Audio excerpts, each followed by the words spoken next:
A Muslim woman has had her hijab ripped off by a pro-Iranian women's rights activist. What?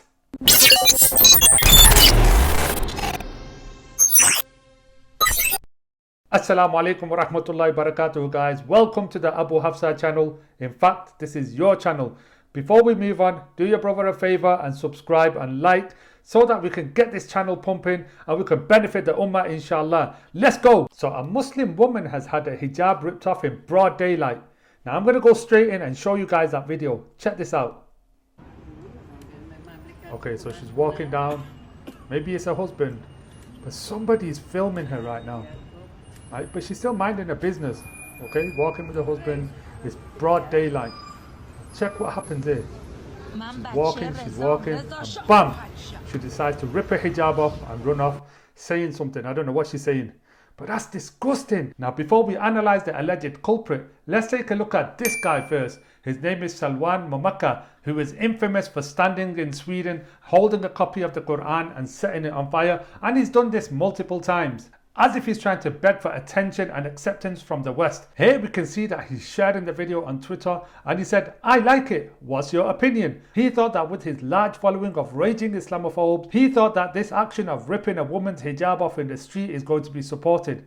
But things were slightly different. Let's have a look at some of the replies. This person said, "This is completely unacceptable and the person should be charged with assault." And this one here, who claims to be an ex-Muslim, often they're not ex-Muslims, they weren't Muslim in the first place, but this one says, "Nope, not at all. I'm an ex-Muslim. There are thousands of other better ways to criticize Islam or even Muslims, but this is not one of them. Strongly condemn this behavior." And finally, we have this guy.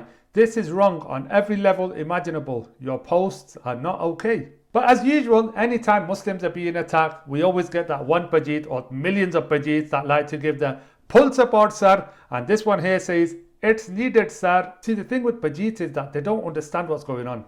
As long as something out there is anti-Islam, anti-Muslim, they're going to rally behind it. They wouldn't like their sister to be treated like this in the street, but as long as a Muslim woman, they're going to support it, sir. Anyway, so far the Metropolitan Police has made a statement saying there is no place for this behaviour in London.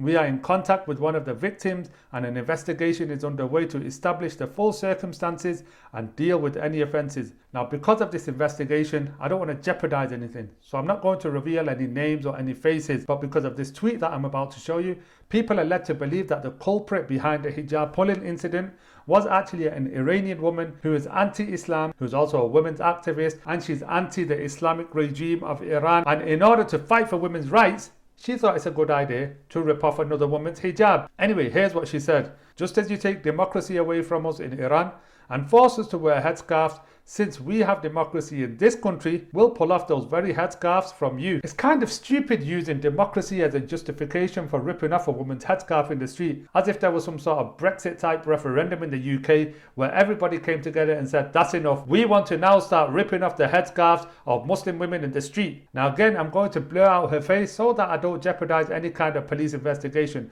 But just imagine it is her. Imagine a paramedic holding them kind of views and she turns up to your house and she treats your mother who's having a heart attack and she wears hijab normally.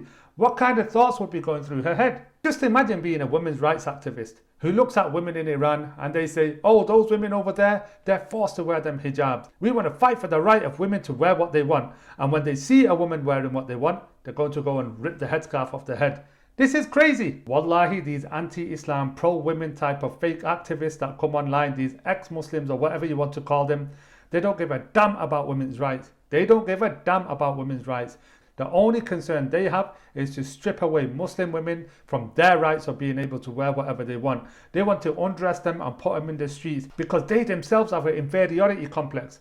I feel like I need to go out and strip off all my clothes so that I get attention. Why aren't these women doing the same thing? They can't fathom that there might be people out there that don't want to display their body. Wallahi, Allah subhanahu wa ta'ala spoke the haqq when he said that hatred has already appeared on their mouth, but what's in their hearts is far greater. May Allah subhanahu wa ta'ala protect our sisters from these kind of anti-Islam activists and allow them to continue to wear the hijab. May Allah subhanahu wa ta'ala bless them and honor them. And I'm going to leave it there now. Barakallahu feekum. Don't forget to subscribe. Assalamu alaikum wa rahmatullahi wa barakatuhu.